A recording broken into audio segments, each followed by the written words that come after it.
G'day, how's it going? Sholstein Photography here. This is part 3 of my origin story. So, as I mentioned in part 1, very new to YouTube and putting videos up on YouTube. Obviously, not new to YouTube, but producing this sort of content, it's new for me. So, I thought I'd go back and show where I started with my aviation photography. So, if I'm just starting out now in YouTube land with doing the videos, I thought I'd go back to where I started with my photography, bring you through from the first air show I did through to today. So looking back, my first air show 2014 in Hawaii for Wings Over Pacific. As I said at the time, very happy with the photos I got. Not photos that would really be keepers, or the majority of them wouldn't be keepers these days.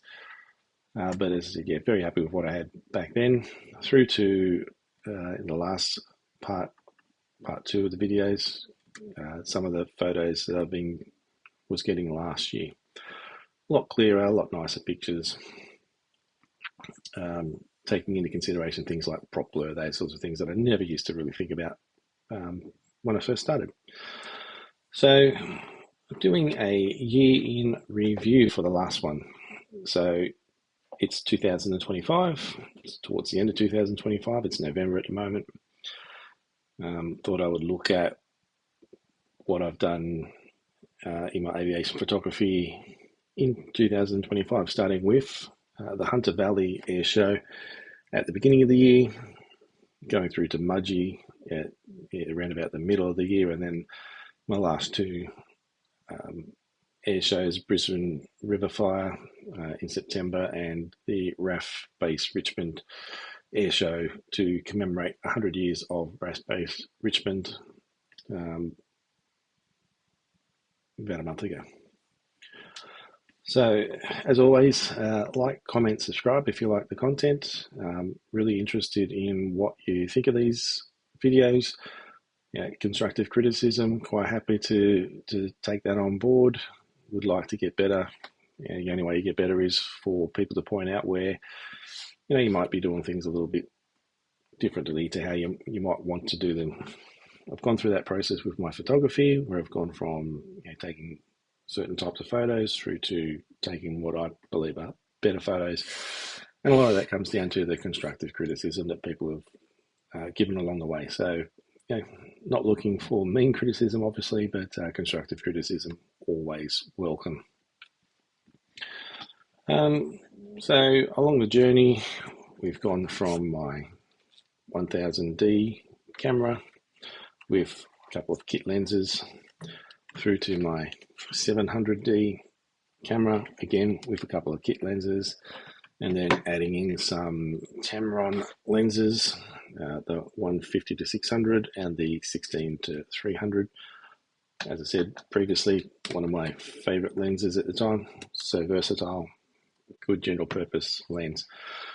For all of the air shows in 2025, I have moved to the Canon R6 Mark II.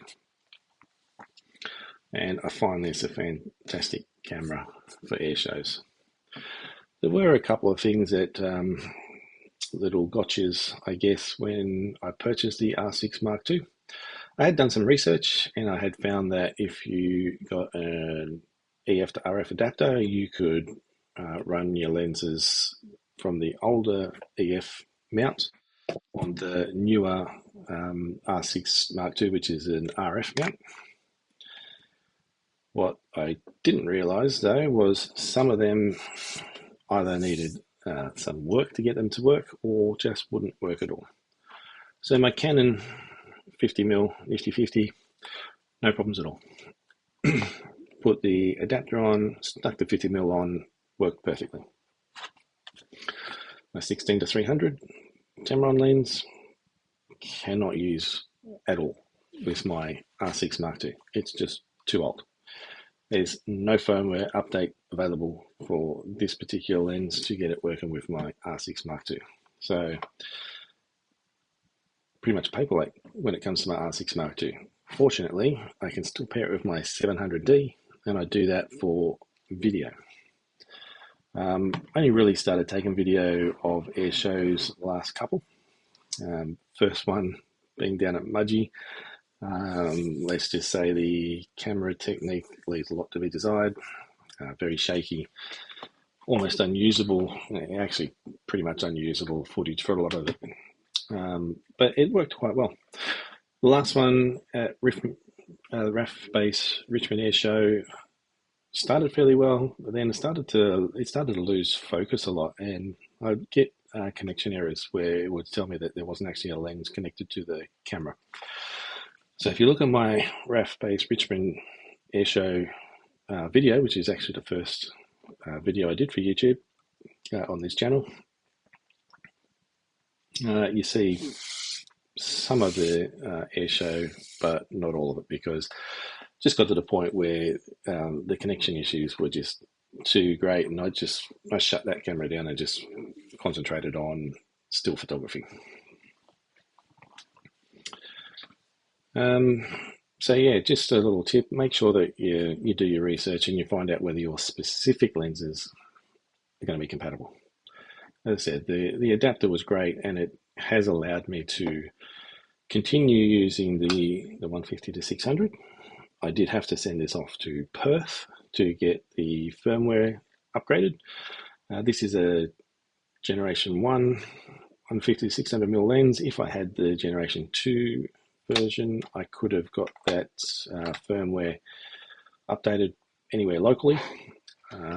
Unfortunately, they being that G1, I had to send it off to Perth, which was a little bit expensive, but well worth it. And even though I love that 150 to 600mm lens, it's been fantastic for me throughout the years. I will eventually upgrade that to the 200 to 800mm RF mount lens. I do want to move everything over to the RF mount just so I can eliminate the need for my adapter. And I've started that journey by purchasing the 24 to 240mm lens. It's an RF mount. Quite a sizable lens. When you compare it to 16 to 300, it's definitely much bigger. Reviews on this are mixed on YouTube, but I saw enough good reviews to take a risk and to purchase it. And to be honest, I've been very happy with it. Even did some low light stuff at a football match where it was late in the afternoon and it started to get quite dark. Found that I could bring out those photos really quite easily. Worked well in that low light. As I said, this was my go-to lens for a long time. Love the versatility of it. And this one, even though it's not quite got the reach of the 300, and it doesn't go as wide as the 16 that the Tamron did, I still find this is a fantastic lens. Don't really use it much for the air shows, except for static displays. But just a little tip, if you are looking for a good general purpose lens, I recommend that one. Anyway, into the airshow stuff. So, as I said, started with the Hunter Valley airshow, and I think you'll see the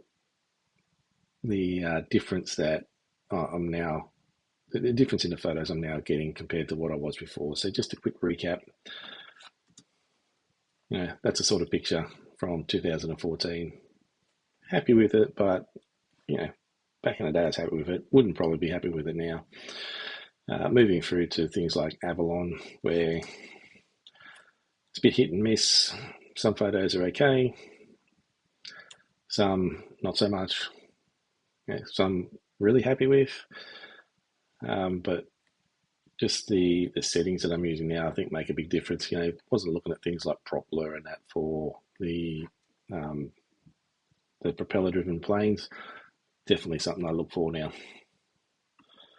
And when you look at the first picture from the Hunter Valley, you can see a massive difference in the photos that I'm getting now. So yeah, the first one here, the Wirraway, I can't remember if it was touching down or just taking off, but you can see panning with it, getting that technique of panning with the aeroplane to so that your lens is following it and keeping everything nice and sharp on the actual aeroplane, and then getting the blur to suggest that speed in the background, and when you can see it, on the prop as well. So just the angle of the prop here means you're not really seeing the blur, but I can tell you that if it was coming straight on or moving away from us, you would have quite good prop blur there, because the settings, the shutter speed it's quite low. It's down to an 80th of a second.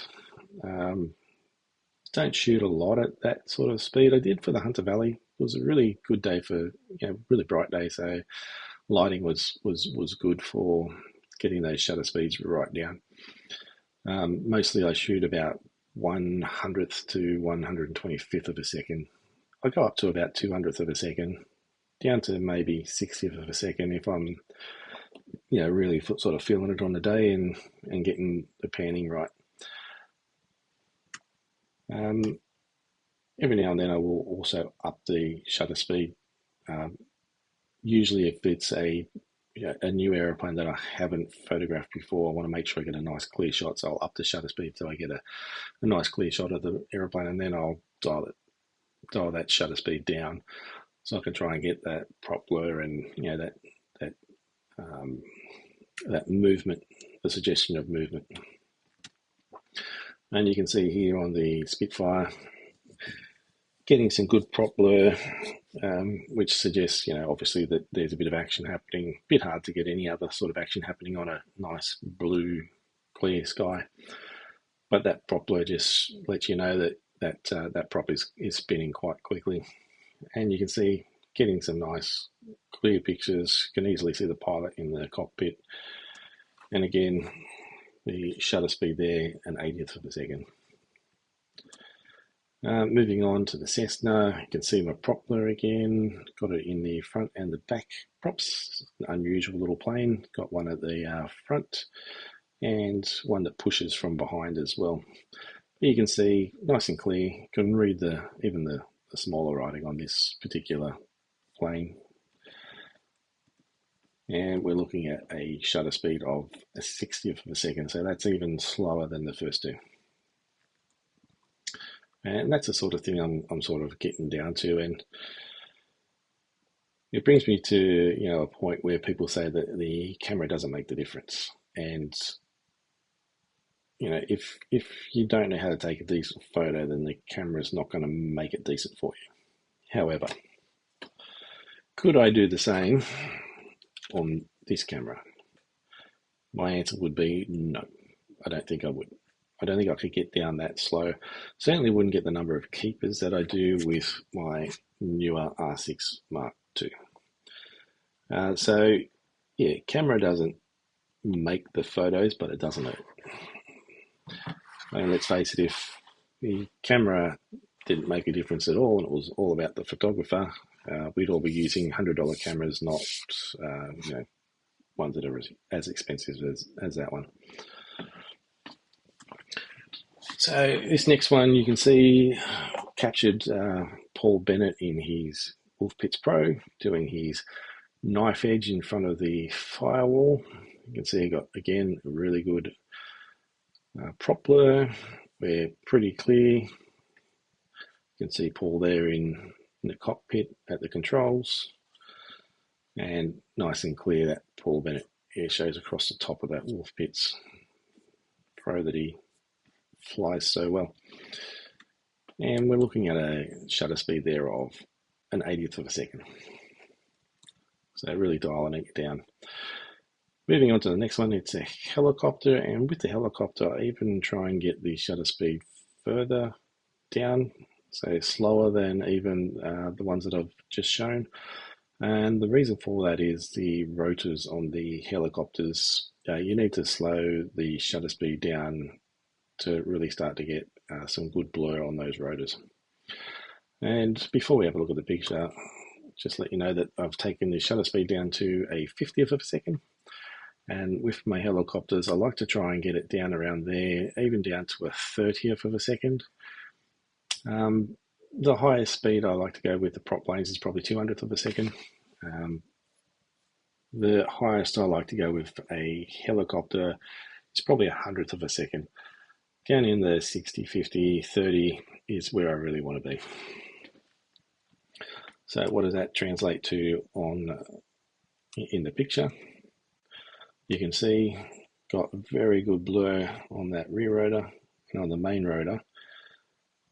Even though it's down to 1/50th of a second, I'm only getting that much blur on the rotor. And this guy is actually moving quite quickly.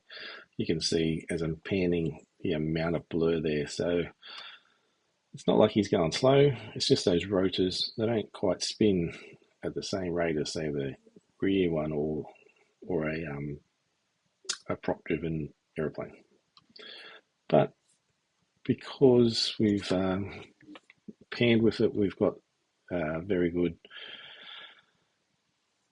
blur here, but also we've got a decent amount of clarity on that picture. So we can zoom in. Not perfect on the pilot, but it's pretty good. You can even see his little folder here with, I don't know, whatever the instructions he's got on there, and can read quite clear the HV helicopters. And last one, we'll do the F-35, so a fast jet, and just look at the settings before we get there, and you can see I've ramped this right up to 8,000ths of a second. So this is the first time that I actually used the R6 Mark II at an air show and was really just playing with the settings. I found that I could quite easily ramp this shutter speed right up though to 8,000ths of a second. If I tried to do it with 700D, probably end up with just a whole heap of noise that I don't want. But because I've got the newer camera, I can ramp up the shutter speed. I don't usually go to 8,000ths of a second. 4,000ths would probably be the max I would normally use. I'm usually sitting somewhere around 2,000ths of a second. But you can see, ramping it right up, I do get a very clear photo. You can see the kangaroo quite clearly. The writing is very clear. Move up to even just the Australian flag at the top there. I mean, that's quite small, but you can see quite clearly the different bits and pieces on our flag, the Union Jack, the stars. Probably can't see the star from the Southern Cross so much there, but that's quite small. Can read that it says number 33. Get some good afterburner action happening there. And even on the other side of the wing, the kangaroo's fairly clear. It's not as clear as on the other side, but it's pretty good.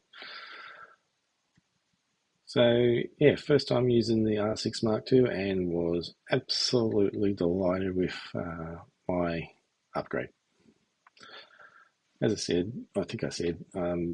the 150 to 600, great lens, but I am going to look to upgrade that to the 200 to 800.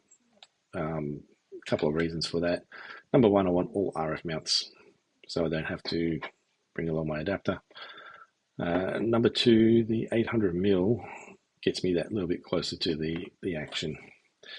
One thing with the 700D is it's a crop sensor camera. So you stick the 600mm on the crop sensor camera and you get closer to the action than what I do with the mirrorless and the 600mm. So just hoping to get to that 200 to 800 just to get that little bit extra reach. Plus, as I said, don't need the adapters, that sort of stuff. Should be good when I transition over to all RF lenses. From Hunter Valley, I then went to Mudgee. Fortunately, at the Mudgee Air Show, it got postponed twice. Doesn't sound like it's a very fortunate sort of happening. However, when you consider the aeroplane that actually flew at the Mudgee Air Show, it wouldn't have flown if the air show hadn't been postponed. And we'll get to that in just a minute. So first little picture from Mudgee, we've got the Spitfire and we've got pretty much the full disc here with that rotor, propeller.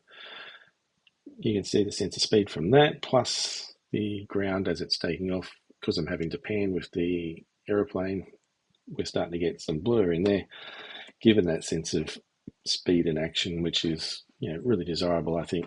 I do like the fact that you've got these little hills in the background and stuff. Just adds a little bit. Moji was a nice place to photograph planes. I think still the best place I've ever been to photograph planes is Wanaka. Just beautiful scenery there. And I think probably Richmond would be the next best with the Blue Mountains in the background. But Mudgee with the little hills around, quite a nice place to do it as well. And we look at the settings there. So I've got the shutter speed down to 1/100th of a second for that particular shot. And 1/100th of a second to about 125th of a second is what I'll normally shoot my prop-driven planes at. As I said, I will bring it down sometimes if I'm feeling good on a day and getting the sharp pictures and get the panning correct. But the 60th of a second and 80th of a second, that doesn't happen all the time. Next one, we've got the P40 Kitty Hawk. Again, we're down to 100th of a second with the shutter speed here, and you can see that we've been able to get the plane quite clear. Pilot's looking very, very sharp there. I like this picture. We've got the element of speed with the propeller, the background, and I just like the fact that the wheels are still coming up on this particular photograph. So really like that one.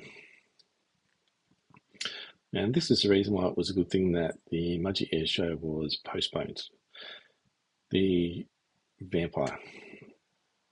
So the de Havilland Vampire is an iconic jet plane. It was used in Australia for many years. The twin boom looks fantastic. It's just a great looking plane, I think. Some might not agree, but I don't care. I like it. It was going to fly at a couple of other air shows, but they didn't get permission to fly it. So obviously there were some checks and all that needed to happen, because this is a brand new one for Paul Bennett, and Mudgee was the first time it flew. As I said, if it wasn't for the postponements, the delays in actually getting that air show up and running, so poor weather is what actually led to the postponements. And it got postponed to, I think it was the 1st of June. This plane would not have flown on the day.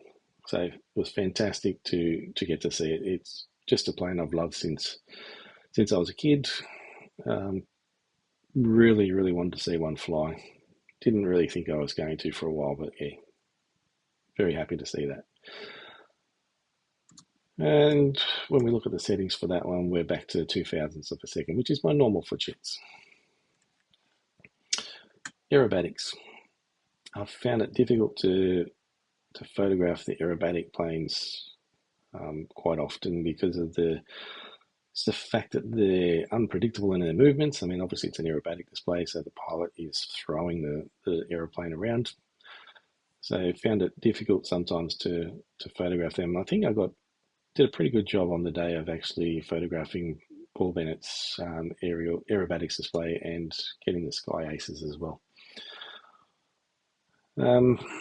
Back to my usual shutter speed for prop-driven planes, 125th of a second, and that's at full zoom, and I'm actually cropped this a little bit as well. That's the other problem with the aerobatic displays. They happen because the moves they're obviously doing, quite often it's quite high in the air that these things are happening, so it's a long distance from where you are. So even though I've got the 600mm lens, the action's a long way off, so hard to photograph sometimes. But you can see in this one, really good prop blur. I've got a full disc happening here. The airplane's pretty sharp, even though it's such a distance away. still pretty sharp. And the smoke trail is just, adding a little bit to that photo, I think. And the last one from the Mudgee show for now, we're looking at the P51D Mustang, and I really like this photo, and there's a couple of reasons why. I find it's very clear, and it just gives a sense of speed and power and action, which is just exactly what you'd expect from a P51 Mustang. The settings before we have a look at the picture, I'm down to the 200th of a second, so that's at the top end of what I like to shoot prop planes at. And when we look at the prop, you can see why I have this at the higher end of my shutter speed. So I don't usually go past 200th of a second when I'm photographing prop planes. And as I said, the reason why is my prop blur. I've got good prop blur, but I don't have even close to a full disc here. More looks like a cross, but it still gives that sense of speed, which is what I like. And just the fact that I've captured this with the clouds behind, the clouds act a bit like the ground, where it's just showing that movement, and it just screams power. This photos, in my view, it just screams power, and that's what you expect from a Mustang. So I really like that. It's nice and clear. I mean, you can see the pilot. Look how clear he is. Really, really like that photo. I did turn a number of these into black and white too, and I found that this one I really like the look of it in black and white.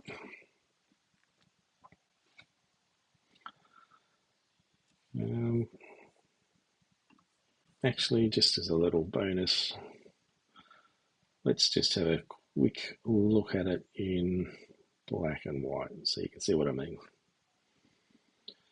Where are we? Mudgee show. There we are.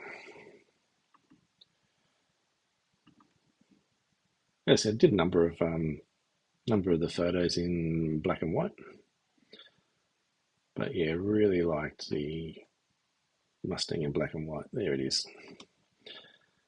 I mean, when you look at the age of the aircraft, black and white really suits it quite well. It's back to World War II times, so 40s, phased out in probably the 50s for most air forces, so black and white pretty appropriate, I think. Really do like that photo, and as I said, in black and white, it still looks great, I think.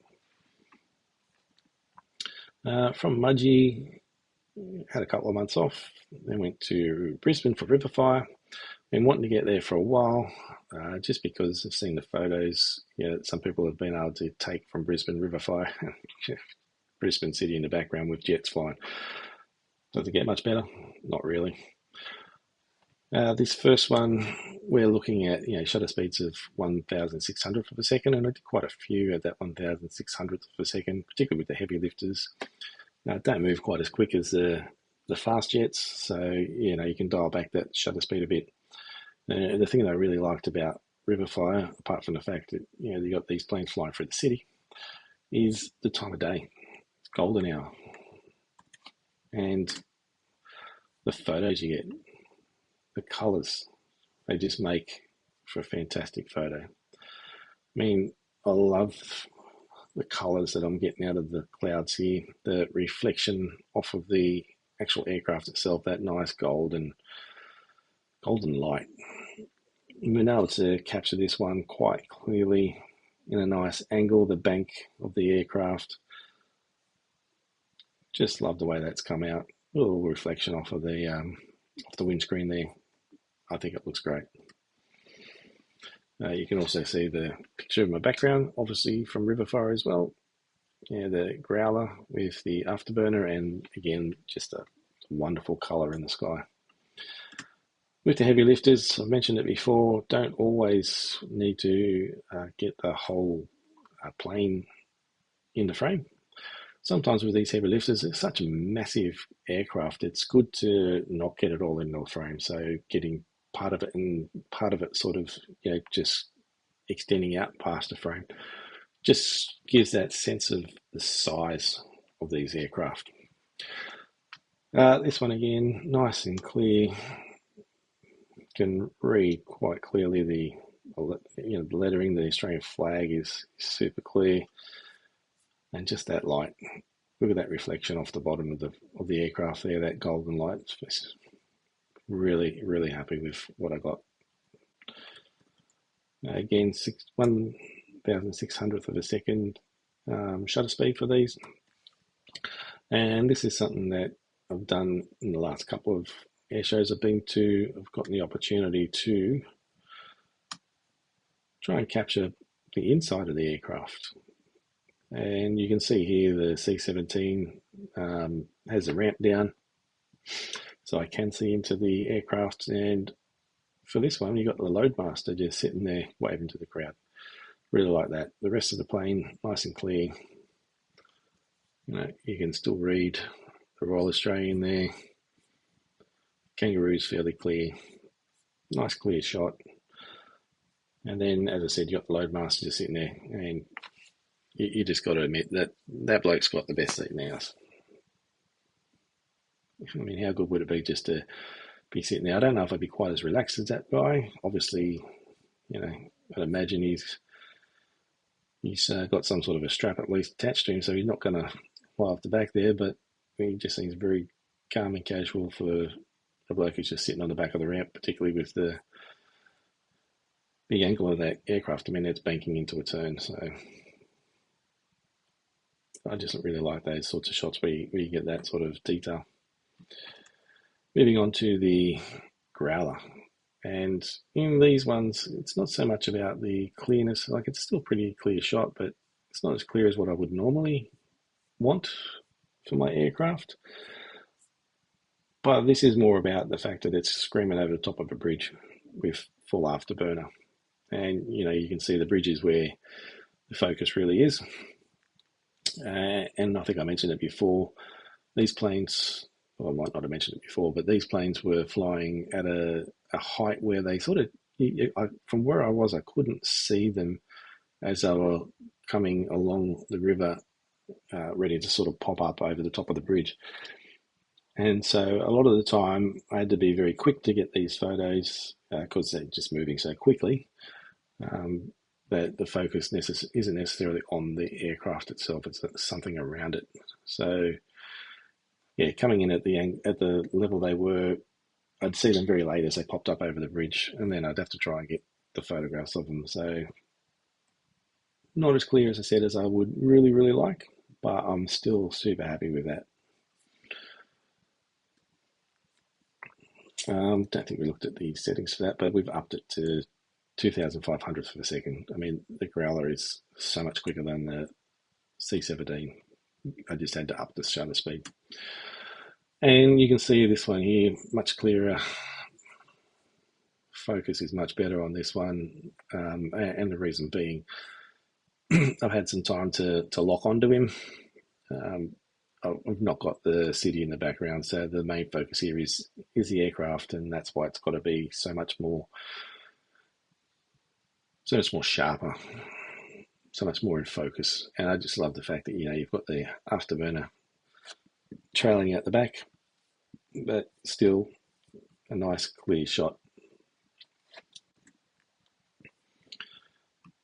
And again, this one not as clear as what the last one was, but the plane is also further away, but just the afterburner coming out the back, and the fact that you got the Brisbane skyline in the background with the buildings and the Story Bridge. I just love that photo there.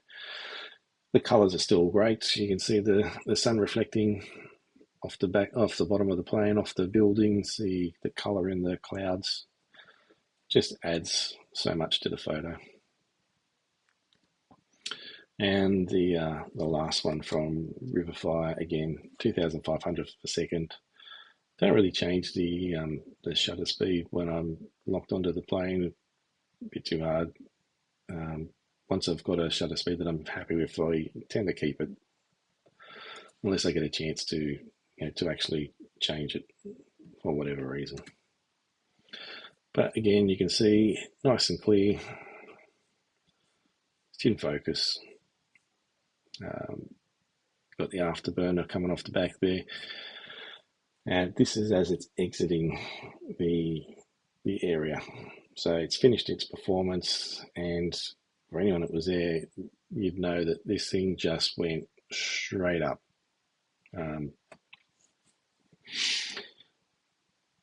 Just went straight into the vertical. Full afterburner. It was gone within seconds. Really just, these guys know how to leave an air show. A bit like the guys at the RAF base Richmond air show, who left the air show in very similar fashion with flares flying everywhere. It was pretty fantastic, actually. I don't think I actually pulled out any of those pictures. I'll have to have a quick look at some of those at the end here. Moving on to RAF Base Richmond Air Show, celebrating 100 years of the actual Richmond Air Base.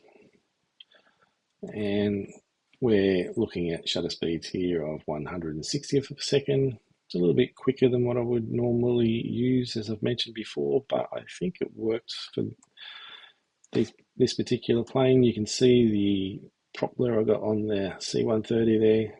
It's a really good propeller. It's not a full disc, but I really like the actually like the separation here. Quite like that 1/160th of a second speed. Everything else is nice and clear. You can even see the crew, pilot or co-pilot, just in there. Nice and clear shot, and that propeller, just really like that propeller. The helicopter, we've taken the shutter speed down here to a 60th of a second, almost full. Sorry, don't have my glasses. Not quite fully zoomed in at 500mm here, but still managed to get what I think is a very clear shot. Getting some good blur on the rotors, and managing to capture the water dump that they did as part of their performance. But when you look at the actual aircraft, still nice and clear. When you can read the New South Wales Rural Fire Service badge, so pretty clear photo. Was really happy with that one. The roulettes, shutter speed was pretty quick for this one from memory. 1/160th of a second again.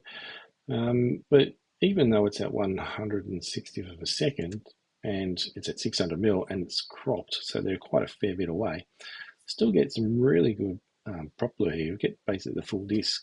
The props on these things just spin so quick that you can actually up the shutter speed a little bit to those 1/160th of a second speed and still capture good propeller. So with the roulettes, I sometimes just up the shutter speed a little bit, and still I think get really good pictures. And because the shutter speed's that little bit quicker, I can still get some pretty good detail. Like that's a fair way away, and you can see it's still pretty clear. You can see the pilot's helmets in the cockpits. Good propeller, pretty clear. Makes for a good picture, I think. Moving on to the fast jets. We're at 2,000ths of a second here, which is, as I said, pretty much what I shoot the jets at normally. Again,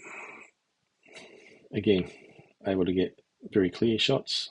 Can see the kangaroo quite clearly. Can pretty much read, some pretty small lettering there. Can't quite read the stuff underneath, but the rescue is very clear. And look how clear that pilot is. It looks like he's just looking straight at me.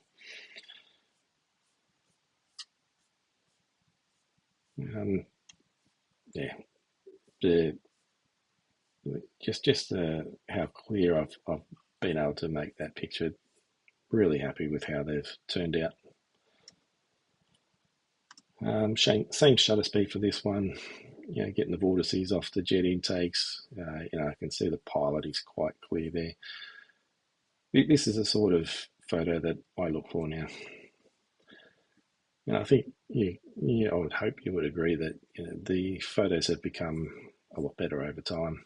When you look at those first ones from Hawaii to this, they're kind of night and day, I think.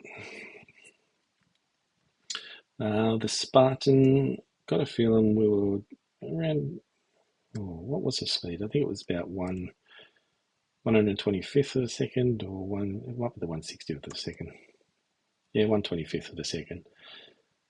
So down around my usual speeds.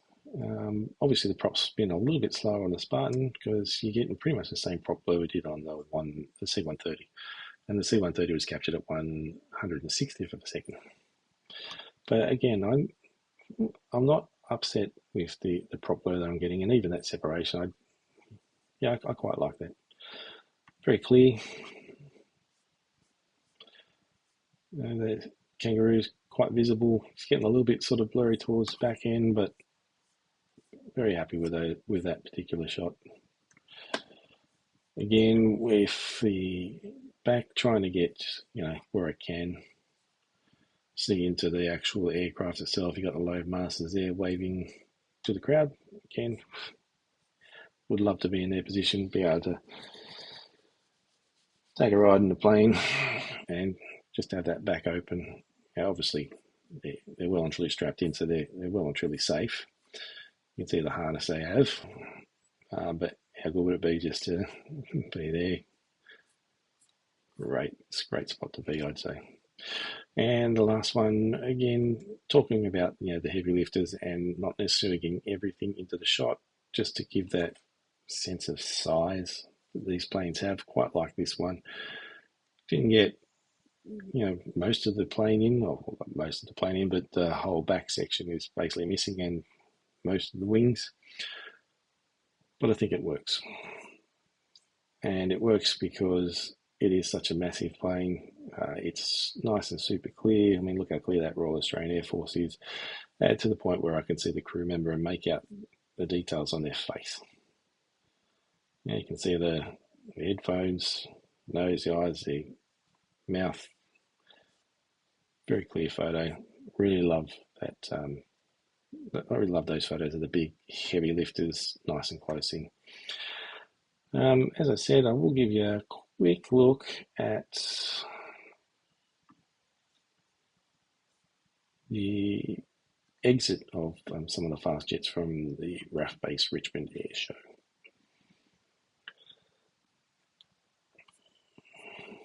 You can see the number of keepers I get these days because of that R6 Mark II, much higher than what it used to be. See if I can find very quickly that's actually not the air show. That was it was a week before where they had practice, or a month before I think it was, where they had a practice with the F-35 and the C-130. So here we have the F-18F on its exit, and you can see it's just going straight up, and there is just a multitude of flares getting thrown off this thing. It really was a great way to leave the area. Quite spectacular. And again, the R6 Mark II done a fantastic job of capturing it. Just a number of photos here that they're all just clear as.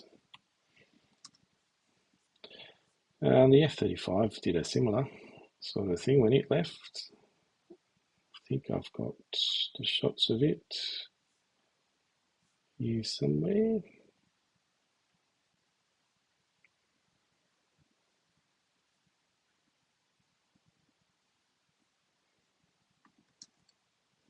All right, so you can see it also going vertical, full afterburner, flares everywhere. Again, great way to leave an air show.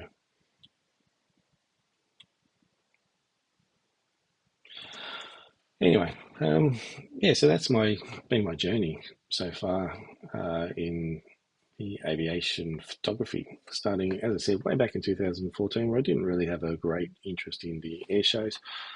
Moving forward to today, where I'm now going to a whole lot more air shows. So my next one will be Scone, unless one comes up beforehand. But I'll be going to Scone in March next year for it's Warbirds over Scone. Let's have a look. Yeah, Warbirds over Scone. And yeah, the lineup here is looking fantastic too. Should be an excellent air show. Definitely one to get out to. A number of Spitfires, a number of Mustangs. Apparently the CAC 18 Mustang as well, so the Australian built Mustang. Again, we're going to have the Vampire flying, the Corsair, the Sea Fury. Supposed to be the biggest or the largest number of Spitfires in Australia since World War II, so I'm hoping that the 3 becomes quite a few more. But yeah, all the regulars with the Paul Bennett Air Show, Trojan, the Wirraway, the Avenger, the Harvard, the Cessna, the Kitty Hawks. Going to be multiple Kitty Hawks too. It'll be the first time I've seen a Kitty Hawk other than Page Aviation's Kitty Hawk. You got the Yak 52, the Pilatus, and Strike Master, the Dragonfly.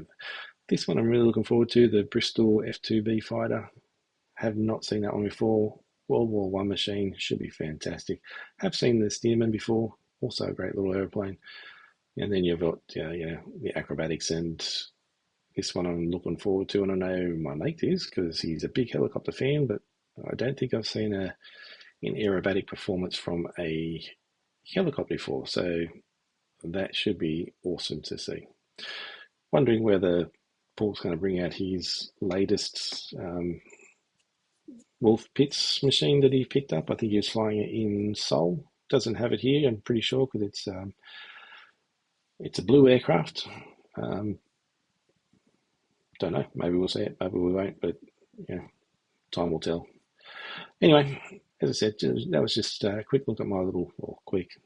Hasn't really been quick, but that's been a look at my journey in aviation photography so far. So again, if you like what you see here, please like, comment, subscribe. As I said, any positive, constructive criticism, more than happy to see that, take it on board. Hopefully I can get better at these videos. And if you haven't followed me on Facebook, jump on there, look for Sholstein Photography. Give us a follow on there. I'm hoping to build my audience there too, so that I can, as I said, get my photos off of hard drives and out to actually be seen by as many people as possible. So I think I'm getting to a level where there's some value in sharing them with others. Hopefully you think the same as well. Anyway, till next time, catch you later.